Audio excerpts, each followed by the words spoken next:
So moving on, our business has been deeply impacted by the VUCA world. We all know that. And our next speaker is very well qualified to be the voice of business and to talk about the disruptive trends and how African businesses are responding. He is a man with a considerable reputation in the corporate circle in South Africa. He was previously the Barclays Africa Chief Executive of the Corporate and Investment Bank before being poached by MTN, where he is now the head of digital services. And let me tell you, he is on a mission to make our smartphones do simply everything, make us pay more in data fees, if you like, and we're even going to be watching TV on our smartphones, apparently. Please welcome Stephen Van Coller.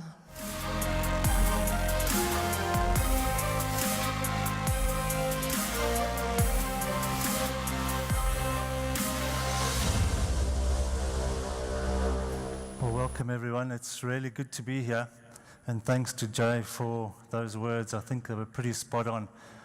It was quite interesting, being here, having written my exams 27 years ago.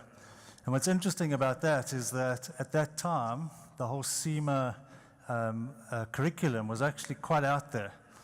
I was busy doing my chartered accountant articles, and when I looked at the curriculum, they had strategic planning, zero-based costing.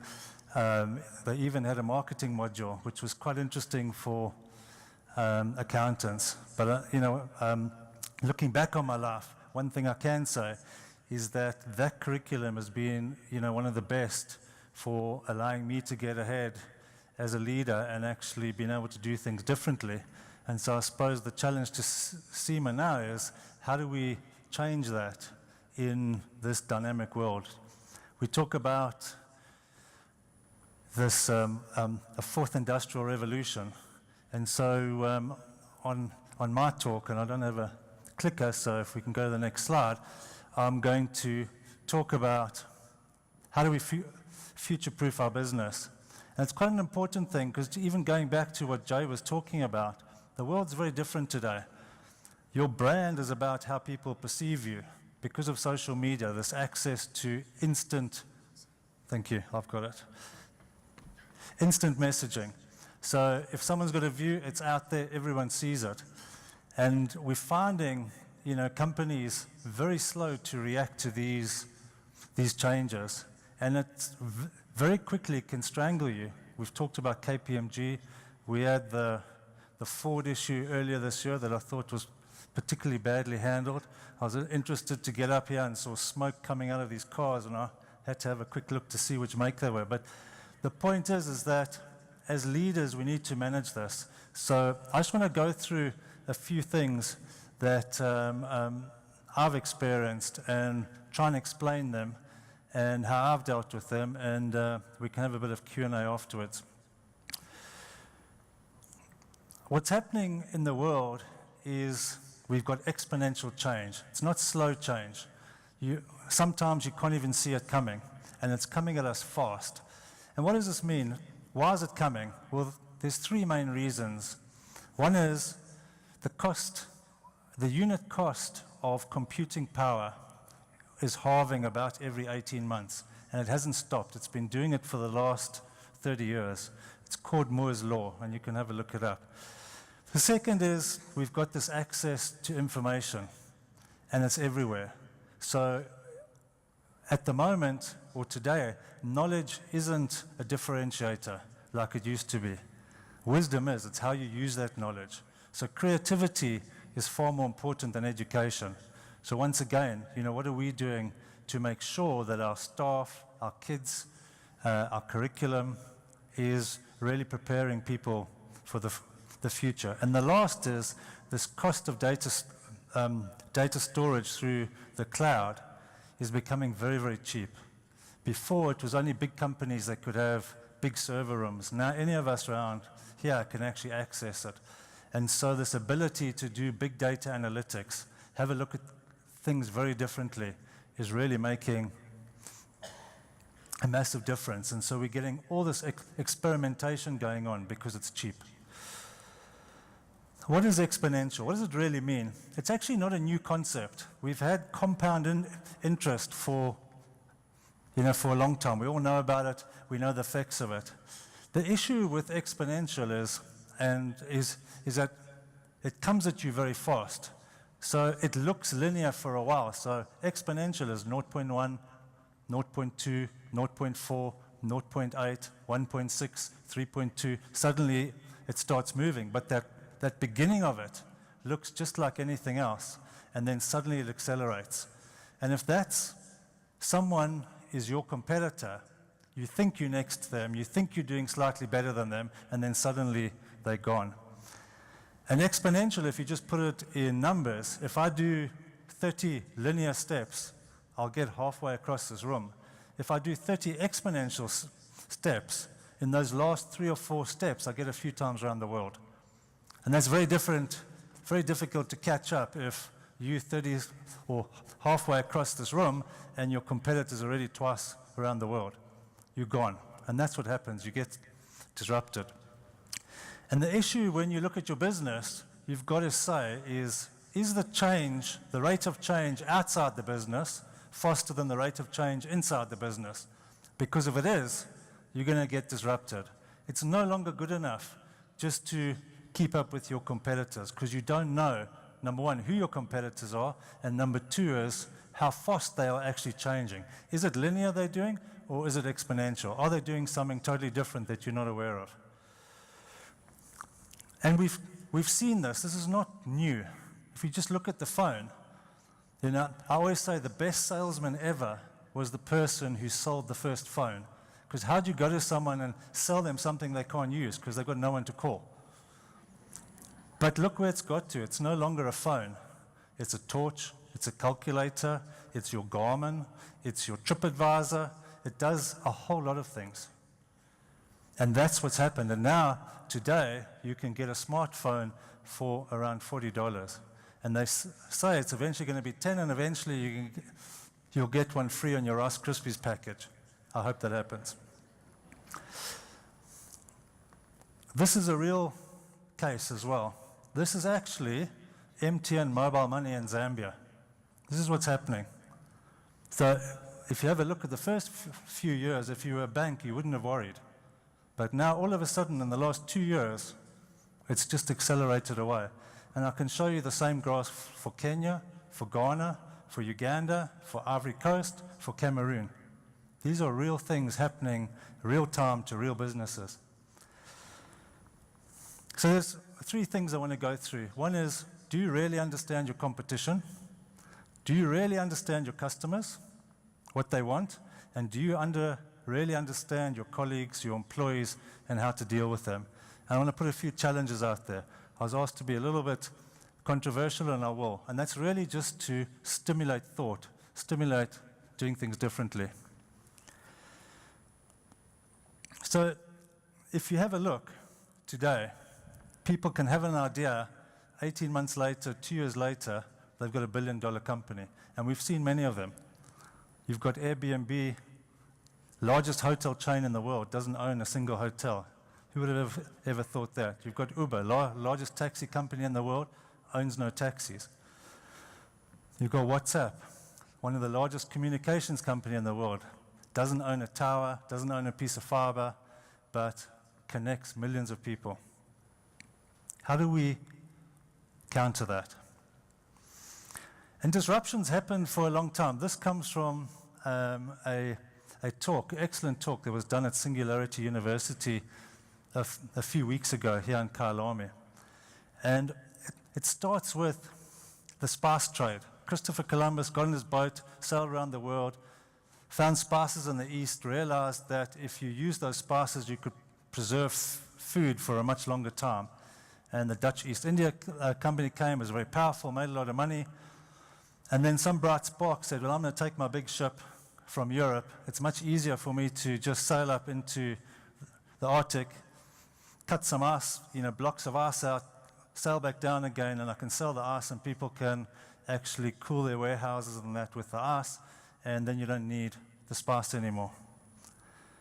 what happened then was even brighter spark said, well, I'm going to actually generate ice. I'm going to manufacture it using electricity. We're going to cut it into blocks. We're going to sell these little wooden boxes, the first fridges, and we're going to put a block of ice in, and then you can have one at home. It's not just going to be at the warehouse.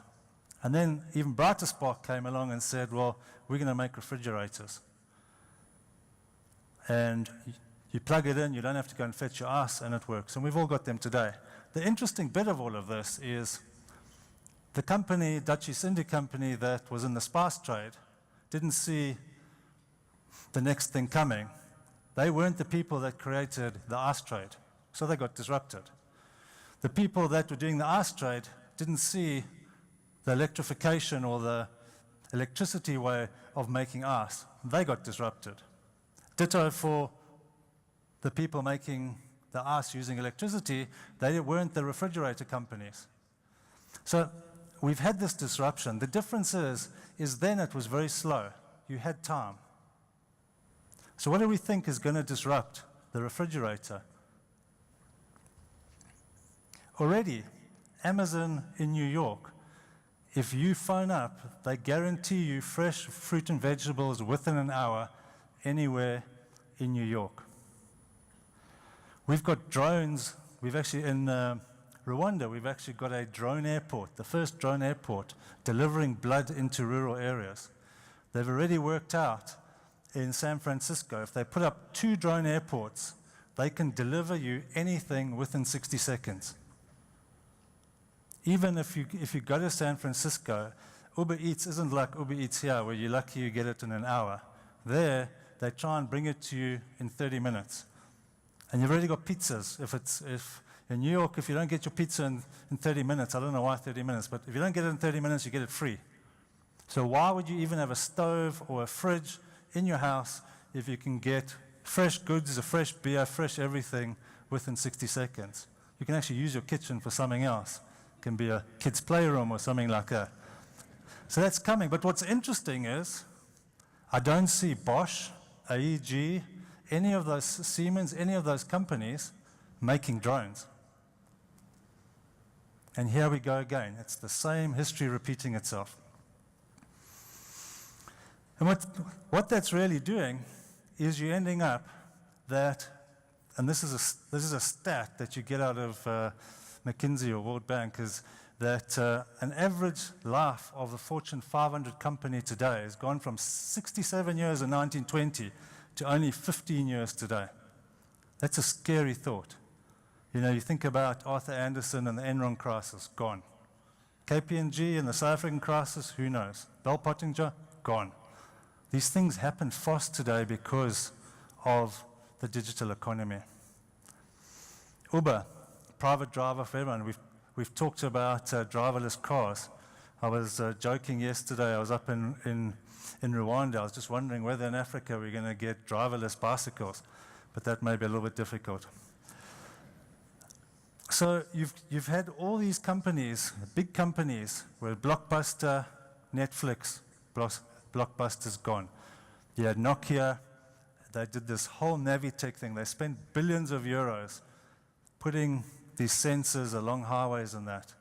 And then Waze and Google Maps came up.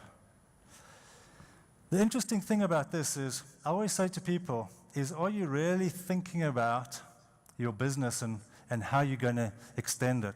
Imagine Amazon today without Amazon Web Services. And the only reason why Amazon Web Services started was because they had this massive database so that when you ordered books, they could, do the search recommendations, say, if you've ordered this book, other people chose these books as well. That's a huge lot of big data behind there, big data analytics. And when the government, a Secret Service in the US came up with a RFP to manage their database on a new age basis so that they can actually catch up with crime, Amazon said, you know what, we've got a very good one. It's not a line of business, but let's go and pitch for it. And in those days, it was IBM's forte. They did everything, when it came to it, because they had the big server farms and that. And everyone knows Amazon won that tender, and today We've got Amazon Web Services, and a lot of us in our companies use them. But there was just someone thinking out of the box. I've got an asset. How do I monetize it? So, do you understand your clients? And this is a very interesting one, and we've all talked about it, but for me it just embodies this whole idea. We talk about client-centric, but I still work in businesses, and I still go and see businesses, and I still see clients. We still got everything based on product. And you can never be client-centric until you report and you manage and you KPI on client-centric. It's interesting, this story is actually a real picture live picture of the first digital camera. It was about this big. They wheeled it into the boardroom on a trolley because you couldn't carry it. And in those days, Kodak had these cameras that were small, that had 20 million pixels, they were mobile, they could really do great technology with their paper and their chemicals, and they could give you beautiful pictures. And this did 100,000 pixels and took about an hour and a half to upload one photo on one of those floppy disks. And they walked in and they said to the board, "This is going to kill Kodak unless you adopt it." And they laughed at them, kicked them out the room, and they went and sold the technology to Apple, and we know what the history is there. The point here is what they didn't realize is that 99% of their customers didn't like the fact that they could have 24 or 36 pictures. They couldn't see them once they'd taken them and then retake them because it was a bad picture. You then had to wait till the end of your holiday, go home, wait for the weekend, drive into Sandton City, stand in the queue, give your photos in, come back the next weekend, realize that 23 of your 24 photos were bad, ask for reprints, 10 reprints of the one that you really liked, go home, come back the next weekend, drive there, stand in the queue, get them. Then what you'd do is you'd write a letter, put it in an envelope, and you'd post it off to your family. So about 3 months later, your mom or your dad would phone you and say, "Wow, it looked like you had a good holiday." And all they wanted was to share photos, share experiences, and they wanted to do it now. Didn't have to be great quality, didn't have to be anything. They wanted to snap 1,000, pick the best 5, and give it out. And boom. There's still a place for high quality paper and technology, for photography, for the big billboards, the advertising, the art. But 99% of their customers only had their service because that was all they had. And that's ditto for Uber. Why is Uber in this country taking off? It's because the previous service was so bad, none of us used it. Now suddenly you get a good convenience service, everyone uses it. I mean, I don't think I ever go out at night anymore without using Uber. I just don't do it because I don't have to. It's easy, it works. And that's what we have to understand is, do we really know what our customers want? I tested this at my last job when I was at the bank. And we said we were going to be client-centric. Rah, rah, rah, rah. So we decided to pick 5 customers in 5 segments that we were really struggling with. We were like the number 3 bank. And we said, let's go and have a conversation with them. Let's not go and say to them, what corporate and investment banking product can I sell you? Let's go and say to them, what do you want from our company, the whole company? You tell me. Here's everything we do. What is it that really worries you? And what was interesting is the first company we went to gave us 83 things they wanted us to do with them. Imagine that as a salesperson. And I've been at that front line for 20 years, and I've fought tooth and nail to just get one thing out of them. Try and cut league tables different ways so it puts you higher up the league table. Come up with why my standard product is better than another bank's standard product. And there I walk in and they say, if you can help me with these 83 things, you can have the banking. Funnily enough, that customer is a good example because today, my last employer is now their prime banker. It took 3 years, but we've now delivered much more to them than they want. But what's interesting is they wanted to see us because we could help them. It wasn't me going to tell them what they had to have.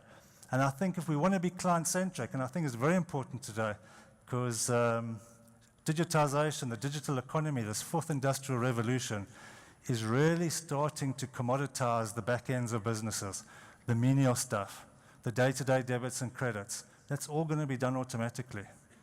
So what are we doing at the front end to make our customers' experiences more real? This is a very interesting one, is do we really understand our staff? Do we really understand who our leaders of the future are? Some people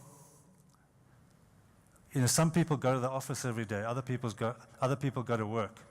The issue is in this world where all the profit has been taken out, you're getting your margins squeezed because of digitization. You have to get 100% out of each of your employees. And the only way you do that is you've got to be employee-centric as well. I remember a long time ago when I was an advisor and I went into Eskom. In those days, they had both halves of Megawatt Park. And I walked in there, and Chelani Gabashi was he's now the chairman of Standard Bank, was the CEO. And I remember finishing my meeting with him, and in those days, if you went to the second half, they actually picked you up in a golf cart, otherwise it took you too long to get there. And I remember looking down into the atrium and saying to Chelani, wow, this place is huge. How many people work here? And he said to me, Stephen, I think about 30%. And while that's funny, the point is today we can't afford to only have 30% of our staff working, really engaged, really going there. Job descriptions must be the ultimate straitjacket. You're saying to youngsters who've got access to more information on their phone than Bill Clinton had when he was President of the United States. They've got diverse interests. They link to hundreds and thousands of people. I know my daughters do 10 conversations on WhatsApp and Instagram at the same time. There's lots, they're diverse, they know lots of things, they're interested in trying different things. They can, because if they're interested in blockchain, they go into Coursera, they do a free course. They can go into MIT, they can do a free course. It's a different world. And if we are going to straitjacket them, you're going to get the 30%, not the 100%. They're saying that the kids in school today, 65% of them are going to do jobs that are not created today. Just think about it. Did you have a big data analytics architect 10 years ago? No. You probably go on today. And this is what's happening. So with your kids, with your curriculum, with your training material, are you retraining your staff to be relevant to the future? Are you giving them opportunities in your business to actually do stuff that really invigorates them? And I'll give you a few stories on that. The first one was there's a planning methodology done that was a guy called John Nagel from a center from the edge talks about, and it's called Zoom Out, Zoom In. And basically it's saying, zoom out your business. Think about who your competitors, who your clients, what your landscape is going to look like in 5 years or 10 years. And then zoom that back into your strategy today to see if your strategy is going to get there. And I can tell you 90% of you will be take last year's budget, let's do it 10% better. The old lipstick on the bulldog theory. It's not good enough in an exponential world. But try that. Try and reach out 5 years, 10 years down the line and say, what is my industry going to look like? Is my strategy today getting me there? And you're going to get it partially wrong, but at least you're moving in the right direction. Anyway, I did that with my staff. And of course, I took a horizontal layer. I took all the senior people, and we went away, and we did this thing. It was fascinating. We found our strategy was totally not relevant for 5 years' time.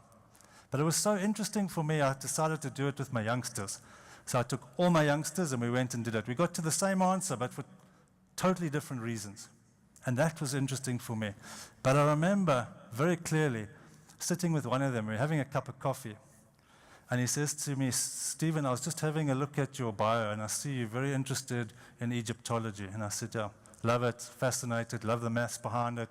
We had a little discussion about all that stuff. And he said, do you know that it's, they've got pyramids there? So I said, yeah, it's one of the ancient wonders of the world. So he says, then why are you using it as your management structure?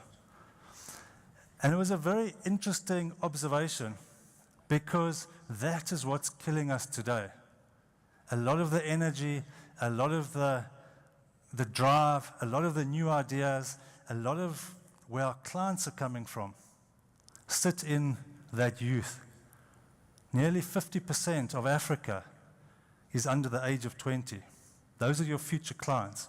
Those are your future leaders. If you don't get those people making decisions in your business, you are going to go down a blind alley, guaranteed. So some of the things I did, I tried.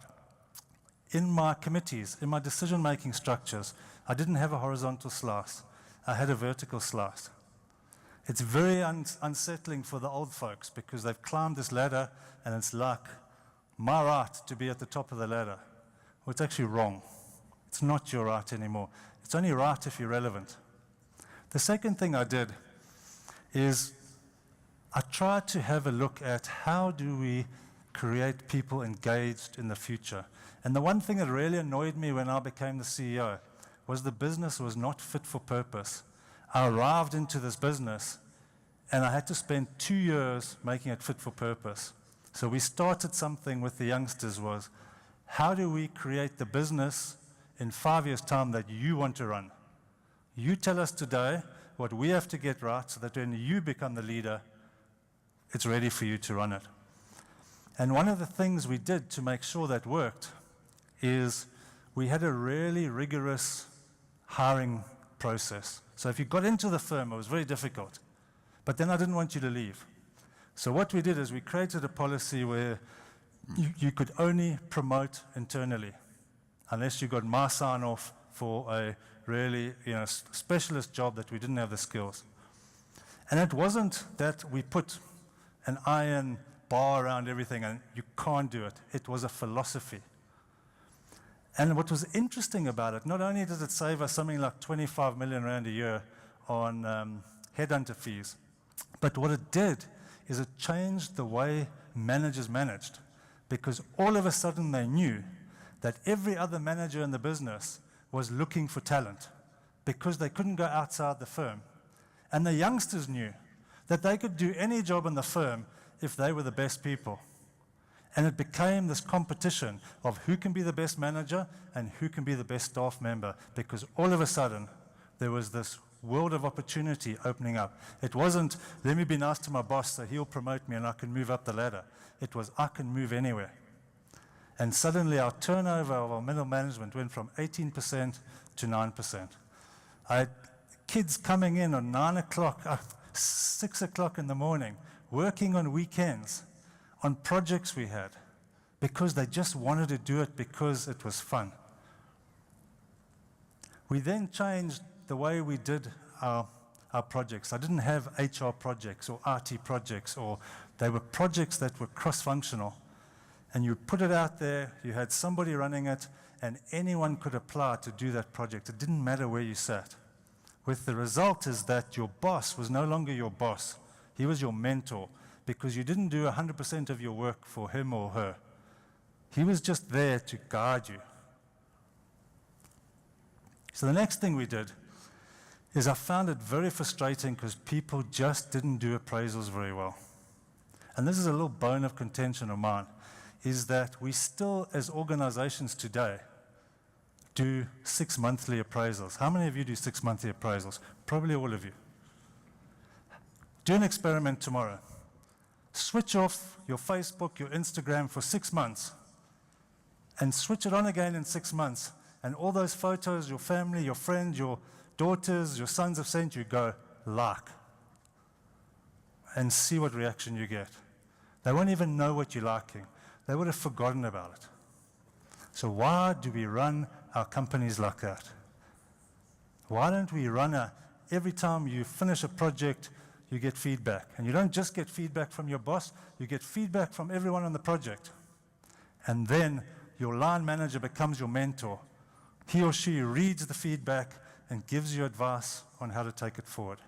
So we shouldn't be training managers to be managers. We should be training youngsters how to manage themselves and how to manage their managers. And it was the third thing I did. I decided bonuses and banks just was messy. You work yourself into a stupor. At the end of the year, you get all these people coming tell you how wonderful they are and how much you must pay them. And you really don't know. So I did two things. I created what was Manage Your Manager survey. And that got surveyed, and it was a continual survey. But we went in twice a year, we took all the feedback out, and you got rated. And that rating had a bearing on a third of your bonus. It was a multiplier effect. The second bit is your peer rating. So in my case, I got the ExCo. We agreed 10 questions between ExCo, what made a good ExCo member. So we all agreed it, and then twice a year we voted on it. You went and filled out your score sheet. You came out with a ranking, and you ranked every ExCo member based on your experience of them and what you expected of them. And that came out with a number, and then you could allocate 1,000 points, 1,000 bitcoins, whatever you want to call it, of value. You had 1,000 to do amongst all your peers. And you could allocate, you give 1,000 to one person if they really changed your business for the year.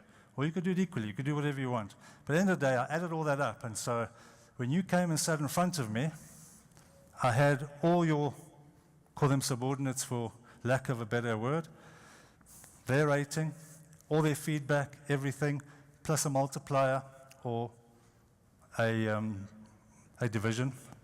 And then you had your peers, and then there was what I got overall from other people in the business. And that became the way you got managed. What was interesting about that is all of a sudden people wanted to be good managers because they knew the people underneath them were actually paying their bonus. They wanted to work with their colleagues on ExCo because it wasn't a race anymore. It was actually a team game. Suddenly they worked together. And what was great is I could go and play more golf because this whole month bonus process was already done for me. And I think these are the things we need to think about as we deal with our leaders of the future. Are we educating them properly? Have we got them excited? Are we getting the best out of them? Can we do things differently to really make them interested in being there? Because, you know, with access to information, with a connectivity like the LinkedIns of the world, you've got highly opinionated, highly impatient, very mobile people working for you. And if you don't help them with that, you're going to have a problem. My theory is our kids are going to work 365 days a year, 24 hours a day, their whole lives. But they'll work when they want to. Because once you've got connectivity, you can take pieces of work and you can do them. So your day may start off going to work. You may then go and watch a movie, fetch your mother from the airport. You may then go and watch your son play rugby. You then may go home and do some work. You'll work when you want to because you'll get paid for the work you do, not for having a straitjacket, being there 8 till 5, Monday to Friday, like we do today. Very inefficient. That's what digitization is doing. Whoops. So this is the last thing. This is Albert Einstein. And this is, what's interesting about this is he said this like 100 years ago. And it's just as applicable today. You can't solve your current problems using the thinking that created them. And I want to give you one example to pick up on something Jay said earlier, which I think is very pertinent. We are never going to solve our problems in the world unless we solve inequality. And inequality isn't everyone being rich. It's everyone having the same opportunity. And the same opportunity means your freedom to choose. If you want to be the CEO, I've got a crack at it. If I want to be just the cleaner, that's what I want to be. But you have the choice and the freedom. The stat from the World Bank is that 9% of the world owns 83% of the wealth. And what's shocking about that 9% is it's defined as people with unencumbered assets of more than $100,000. So it's not your house or your car which you have to use. It's spare cash in the bank, $100,000. So even that is a small hurdle to get over. And if you think about that, you go, wow, that's a big problem. How are we going to solve it? Well, think of it differently. If each of those 9% people just helped 11 people in their life to get a proper education, be able to choose what they do, and to try and give equality across the bit, you can do it. That's not a very difficult thing. And all of us here sit in big companies, our own companies, run businesses, are leaders. The challenge is, how can you help 11 people change their lives? And if you do that, we solve the problem. So there's a challenge. Thank you very much.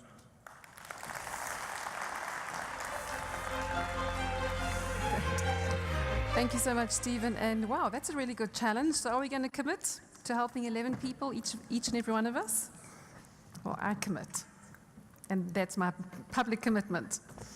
Stephen is happy to answer some questions for the next 10 minutes. We have two ways that you can submit questions. You can raise your hands, and roving mics will be brought to you. For context, it always helps when we answer questions is to please say your name, country, and organization at the start of your question. And there is a new tech way of submitting questions. There's a link behind me. Just go into it from your phone. That's the access code, and you can submit your questions. They'll appear on an iPad, which we'll take questions from as well. So we're going to take a seat. And are there any questions initially?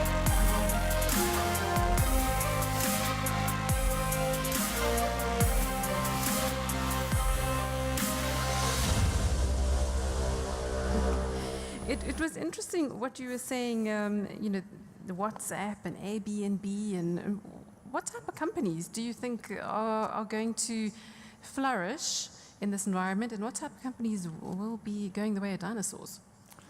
Listen, I think just about, if you have a look at the research that's been done, there's very few professions that are going to not be affected. I mean, you have a look at just going to Coursera, they've got something like 12 million members. Imagine being a university with 12 million students. I mean, that's like a dream. So it's going to be through everything.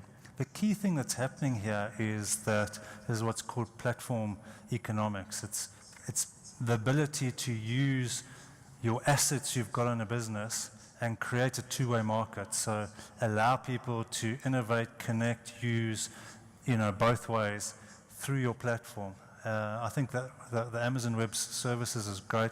Just think about Google without Google Maps. It was a game changer for them. And all it is they realized that in the phone was a gyro that cost about $5. That is 10 times better than the gyro that cost $50 million that landed Apollo on the moon. What can we do with it? And someone, obviously came up with a bright idea, and that is change Google, because all of a sudden they've got all these innovations off the edge, and that's really got ABC going for them, which is a big game changer. So I think all of this is just looking at your business, seeing what you're really good at, and making that available through partnerships and allowing other people to innovate on it. If you think about the iPhone you used, 90% of what the iPhone's used for is not, the ideas aren't generated within Apple. It's because they've created a partnership with the outside world where people can use the iPhone assets and create all sorts of things. So a lot of your apps you download, they weren't generated by Apple. They were made by the world. Yeah, and that was clever foresight on Steve massive Jobs, foresight. wasn't it? Do we have any questions? Yes. My name is David Chansa from Zambia. My question is not for Steve. If Marshall was here, he would have put the Wi-Fi on the basic needs. You've taught us that there's Wi-Fi, but you haven't given us a password. I'm afraid I don't know the password. You'll have to ask the the people Yeah. to put it up on the board if we can. And all the Wi-Fi details are at the back of your delegate card. Can you let me know if it doesn't work? Thank you for that. Any other questions? There was a question in the front here. Or there's a question at the back and then in the front here. I know it's kind of hard to see. I have a question for Stephen.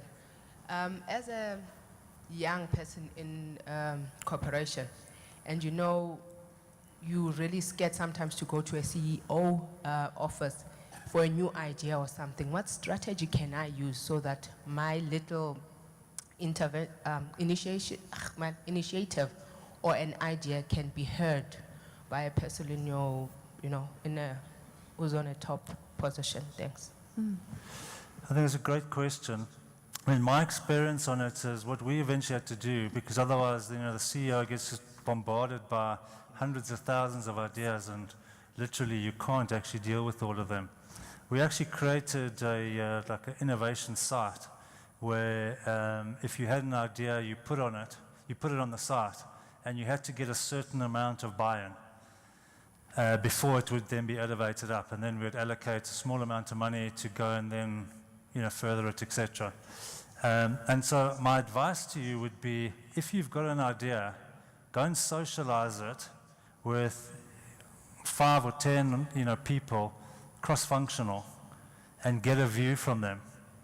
And if all 10 of them think it's the greatest idea, and I can tell you it will morph a bit, then all 10 of you go and see the CEO. Say to him, there's 10 of us who've bashed around this idea, and we think this is how it's going to work and how we can implement it and everything. And you'll find that most CEOs will actually then entertain it. If you go as one person, they're always skeptical on how much thinking you've actually done. And what typically happens is you'll see it from your perspective, but you need the multiple perspectives. You need HR, or you need IT, or you need sales, or you need marketing. You need a cross-section of people. So I would first go and check how clever your idea is with some of your colleagues who can be really honest with you. And if all of them are prepared to go and stand in front of the CEO, then you know you've got a great idea. That was a really nice question, though. Let's take a question from the ether. How do you introduce disruptive leadership, as you described, without upsetting the smooth running of the business in the short term? Great question. And I think there's sort of two things around innovation or disruption or change. There's the big change issues, and I think those you need to do on the edge of the business. So you need to create a team of people who have access to the business but sit on the edge and come up with ideas, get access to the assets, don't get interrupted or don't get the antibodies of the traditional business stopping them thinking. And you need to protect them, and it needs to be protected by a senior person, at least an ExCo member, who can shield them from people trying to shoot them down. The second bit is some of this change is not that, doesn't really disrupt business. In fact, it enhances it. The example I gave about this continual feedback, you can do that today with technology.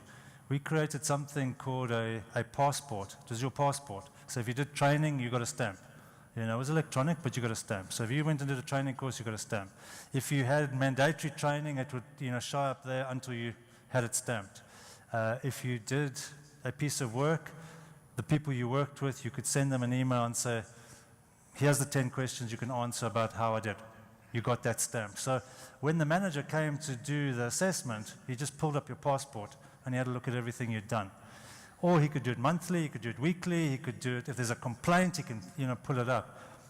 That's not going to disrupt business. That's actually going to be enhancing. You've just got to think of different ways to do it.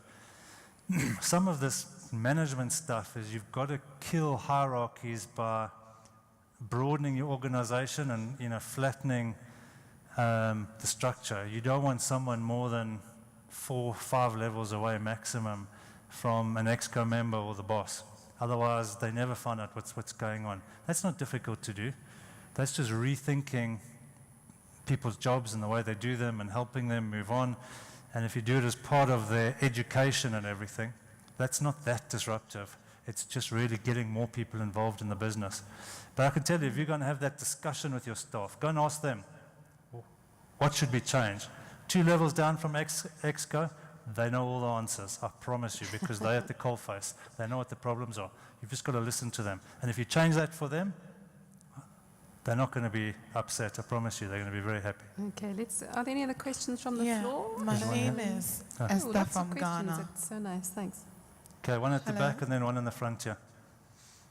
So my question is, we've always viewed feedback and performance appraisal as an event where you speak to your boss, you get a good rating, and then you're given either a promotion or a salary increase.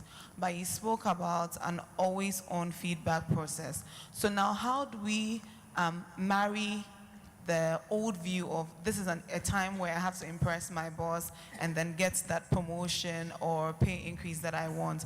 Because then I'm thinking, okay, if I get feedback every single time I do a project, what happens? What do I get from it? How do we move from this is December, I'm going to get my performance rating, I'm going to get a 5-star, and then maybe I get X amount of money because I did well, to this is feedback every single time I do something good or bad, and then what happens?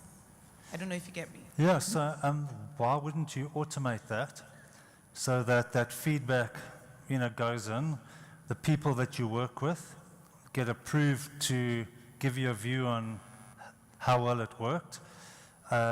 You can get the manager of the project to tell, give you feedback and rate you out of a, certain number. That just becomes a multiplier. And at the end of the year, if you've got all 5 stars, that multiplier is 1.5 or whatever it is. And then the company decides that the annual increase is 5% or 10%, whatever it is. And then it's 10% times that multiplier. There's your increase. And that will be for, so people who got 1 will only get 50% of the increase, and people that got 5 stars will get 1.5 times, something like that. And you can do the bell curves with all the analytics today. I mean, if you automate that process, you can see through the year, how you're doing, what your increases can be. There's no surprises. You don't waste a whole lot of time at the end of the year trying to put it together. So I think there's many ways to do it, to be quite frank. Another question from the floor at the back? Yeah, hello, Stephen. Hello? No, this guy here has been waiting patiently. Sorry. Go ahead. Alex Chishiri from Bakas Ogilvy in Zimbabwe. I just wanted to find out, how do you deal with, when you're trying to encourage youngsters to coming up, how do you deal with the issue of resistance from the old guard that don't want to cooperate? Then secondly, one of the things I know you said when you've got an idea, you want to put your group together and then you all go and see the CEO together. But one of the problems with that, you've always got skeptics who then might then negate against you. You're going to see the CEO. I can't see you. You're too small and whatever. How do you then do that? And secondly, then there's also the issue of who gets the credit. I think it's quite important. If you now take 10 people, it's our idea, who then gets the credit. Thank you. Well, I'll start with the second one. The second one, today's world, you aren't going to survive on your own. I can promise you that. 2 brains are always better than 1, 3 is better than 2, fact. But partnerships are really important if you want to get ahead. And yes, you have a look at most companies, there's always co-founders, but there's always one person who gets more credit than the other. It's just the way life is. But you shouldn't do it just to get credit. You should do it because you think you're going to make a difference. There's a saying, and I can't remember exactly, but you need to be so good that people can't ignore you. And the only way you do that is share your ideas. There's so many things in the world today that can be done that people get promoted. My experience, people get promoted are the people that go the extra distance. And you might go the extra distance for a year or 2 years and, get nothing. But eventually, the people go, yeah, there's just too much to do. I haven't got time to do it. Let me give it to that person because I know they're going to get it done. And then you move on.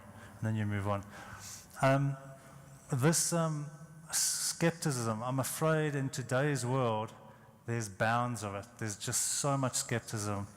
And so to get ahead, you really, really, really have to believe in what you're doing.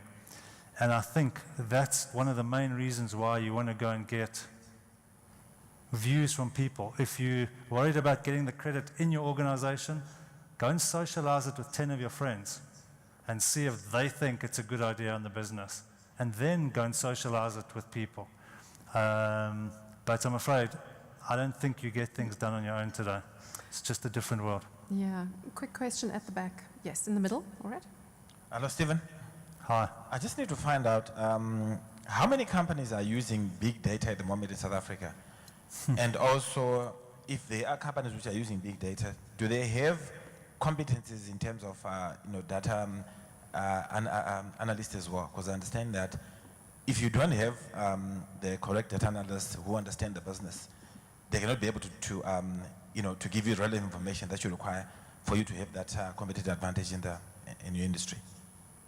Yeah, if you want to be, if you're worried about your career and you want to have a career that may last for a while, become a big data architect or a big data scientist, because they're very difficult to find at the moment. There's just not enough. So I don't think that many companies in South Africa are doing proper big data analytics. I know all the banks are starting, all the consulting firms are doing it, but it's very new. But I can tell you now, let's pick a number, 10 years' time, I think it's too long, but maybe even 5 years' time. But let's make it in 10 years' time, if your company is not using data analytics, you're not going to be around, because people are just going to have much better insights on you. I'll give you an example. It's a very small company called Inventure in Kenya who is doing microloans. And basically, they have a look on your Android phone. They've got 31 inputs.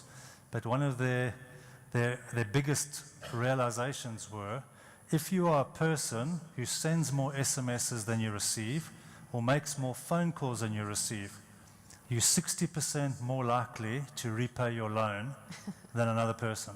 How's that for a bank credit metric? Yeah, very different to what we do today. Yeah, I can give you like 5 of those. And that's just because when you get analytics, proper analytics, you find an amazing amount of stuff that you never knew, because you just can't. Okay, so one more question from the floor, one more from the ether, then we're going to tea. Anybody with a burning question for Stephen from the floor? Would you absolutely have Okay, over here. Yes. This way, on the other side, please. Yeah. Okay. My name is Michael, and I'm from Ghana. This question is about mobile money. About a few months ago in my country, there was a debate where we had several CEOs speak for or against whether mobile money was a transaction enabler or was it competition to the banks. Now, considering the fact that we need just banks to facilitate movement of money, what's your take on it? Should the banks be worried about mobile money, considering the graph you just showed us? Yeah, my personal view is that banks must only be worried if they don't change. If they want to continue doing exactly what they're doing today, they're going to lose the game. You're already seeing it in the retail space. You know, if I just have a look at MTN, we've got 18 million mobile money customers, got like 50 million registered, 18 million that use it every week. The differentiator is that we've got nearly 500,000 agents who sort of act as mini bank branches. If I add up all the ATMs and all the bank branches of all the banks in all the countries we operate, we've still got more agents than all of them put together, which for a retail person is way more convenient. But banks have a role. I think personally, mobile money is a payment mechanism. I don't really want to, as the mobile money provider or as a mobile company, I don't want to be the loan provider or the insurance provider or the savings product provider. That's not my specialism. That's banks, insurance companies, healthcare companies. And so all that we are creating is really the platform. Because what is mobile money? Mobile money is just messaging. It's a simple on-off switch, debit, credit. What do we do every single day? We send millions and millions and millions and millions of messages. In mobile money, we already do 175 million transactions a month. We move $4.5 billion of money around. And it's just starting. So to answer your question, I think if banks cooperate with mobile money, there's a real ecosystem that we can create financial inclusion across Africa like never before that will increase GDP between 1 and 2% just by doing that. The problem is that you have to get banks and mobile money companies to think of a partnership and actually work together. And it's coming, but it's a tough process. About how many years do you see it coming? Short term, 5 years? Listen, I can tell you now that within 4 years we'll have 75 million mobile money customers. Yeah, wow. And if that continues, I just showed you the Zambia graph. If that continues, we'll have 250 million customers, mobile money customers in 10 years' time. But that doesn't mean that there's not services for people to do on the edge, whether it's lending. All we're doing is we're bringing a whole lot of unbanked people into the network, which actually makes the opportunity for banks and everything way, way bigger because you've got different information. Remember, I know where you live. I know who you are. If I've got mobile money, I know what you're spending your money on. So giving you a risk-based product, you've just got a whole lot of people that could never get into that net because you knew nothing about them. Yeah. Now I know a lot about you. I can give you a loan. This I can is give like you a saving. way too much like Big Brother, Stephen. No, it's not. Every time you get a loan from a bank, you give them everything. It's Final now question automated. from the ether. Do you see the mobile phone becoming a game changer in every single type of business? Yeah, let's not call it a mobile phone. Let's call it a mobile device. Yeah. And if it's a mobile device, yes. Because if it's a phone, I mean, if you think about what we use our mobile phone for today, very little phoning happens. My kids don't phone anymore. They send me voice messages because they're too lazy to type a WhatsApp. So they just talk it, send the message, off they go. So I think it's changing fundamentally. But if you think about the iPhone 7 has got more computing power, as I said, than put Apollo on the moon. Access to more data. The camera capability is going to get that good that you can use it for biometrics. And this device that's going to walk around with you, make it smaller, make it bigger, they've talked about Google Glasses, there's all sorts of things going to happen. But this mobile device is basically going to be your life. Yeah, I say it's an exciting new world ahead. Stephen, thank you so very much. So Pleasure. interesting. Thank you. Thanks, everyone. We're going to